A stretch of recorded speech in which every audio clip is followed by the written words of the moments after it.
Online ചാനലിലേക്ക് സ്വാഗതം.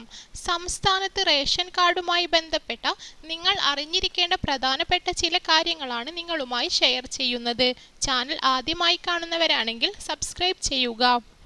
Video ഇഷ്ടപ്പെട്ടാൽ ലൈക്ക് ചെയ്യാനും മറക്കാതിരിക്കുക. റേഷൻ കാർഡുമായി ബന്ധപ്പെട്ട് നിങ്ങൾക്ക് ലഭ്യമാകുന്ന പ്രധാന ആനുകൂല്യങ്ങളും മറ്റും കൃത്യമായി ലഭിക്കണമെങ്കിൽ ഈ കാര്യങ്ങൾ അറിഞ്ഞിരിക്കണം.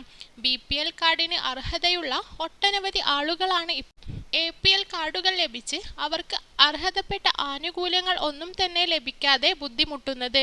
അങ്ങനെ ഉള്ളവർക്ക് ജൂൺ 30 വരെ റേഷൻ കാർഡ് BPLലേക്ക് മാറ്റുന്നതിനായി അവസരമുണ്ട്. 50,000-ഓളം റേഷൻ കാർഡുകളാണ് BPLലേക്ക് മാറ്റി നൽകുമെന്ന് അറിയിച്ചിരിക്കുന്നത്. എന്നാൽ ഇപ്പോഴും വെറും 20,000-ഓളം ആളുകൾ മാത്രമാണ് ഇതുവരെ അപേക്ഷ നൽകിയിട്ടുള്ളത്. ആയതിനാൽ തന്നെ ഇനിയും നിരവധി ആളുകൾക്ക് അപേക്ഷ നൽകുവാൻ സാധിക്കും. അർഹതയുള്ള എല്ലാവർക്കും അവരുടെ മുൻഗണന പരിഗണിച്ച് ആനുകൂല്യങ്ങൾ ലഭിക്കും. ഇത്തരം മുൻഗണനാ വിഭാഗത്തിൽ ഉൾപ്പെടുന്നവർക്ക് സൗജന്യ അരിയും സർക്കാരിൻ്റെ പല ആനുകൂല്യങ്ങളും മുൻഗണനയും ലഭിക്കും. ബന്ധപ്പെട്ട രേഖകൾ ഹാജരാക്കി അക്ഷയ കേന്ദ്രം വഴി 30-ാം തീയതിക്ക് മുമ്പ് തന്നെ അർഹതപ്പെട്ടവർ അപേക്ഷിക്കാവുന്നതാണ്.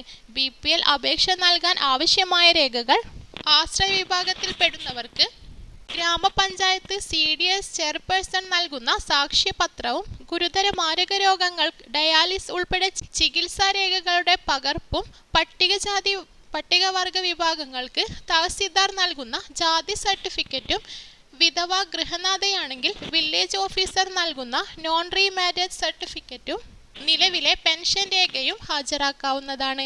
വീടും സ്ഥലവും സ്വന്തമായി ഇല്ലാത്ത കുടുംബം വില്ലേജ് ഓഫീസർ നൽകുന്ന ഭൂരഹിത ഭവനരഹിത സർട്ടിഫിക്കറ്റ്, BPL പട്ടികയിൽ ഉൾപ്പെടാൻ അർഹത ഉള്ളവർ ഗ്രാമപഞ്ചായത്ത്, ബ്ലോക്ക് പഞ്ചായത്ത്, മുനിസിപ്പൽ സെക്രട്ടറി നൽകുന്ന സാക്ഷ്യപത്രവും സമർപ്പിക്കാവുന്നതാണ്.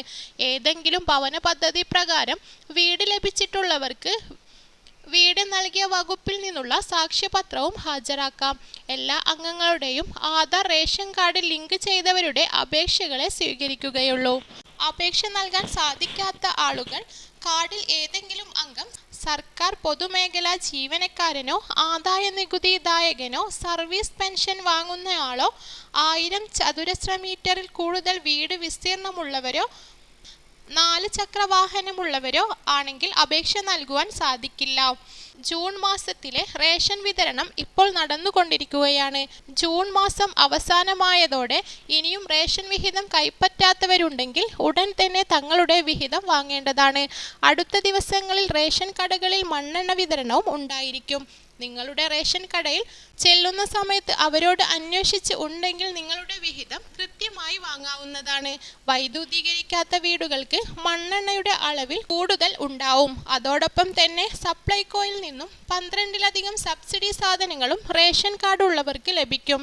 ഇനിയും റേഷൻ കാർഡ് ഇല്ലാത്തവരുണ്ടെങ്കിൽ അവർക്ക് അക്ഷയ കേന്ദ്രം വഴി പുതിയ കാർഡിന് അപേക്ഷ നൽകുവാൻ സാധിക്കും. ബന്ധപ്പെട്ട രേഖകൾ അക്ഷയ കേന്ദ്രങ്ങളിൽ സമർപ്പിച്ചാൽ അവർ നേരിട്ട് അപേക്ഷ നൽകുന്നതായിരിക്കും. ഇതേക്കുറിച്ചുള്ള കൂടുതൽ വിവരങ്ങൾ അറിയാൻ കേരള ഓൺലൈൻ ചാനൽ സബ്സ്ക്രൈബ് ചെയ്യുക. വീഡിയോ ഇഷ്ടപ്പെട്ടാൽ ലൈക്ക് ചെയ്യാനും മറക്കാതിരിക്കുക. ഈ വിവരം മറ്റുള്ളവരിലെത്തിക്കാൻ ചാനൽ ഷെയർ കൂടി ചെയ്യുക.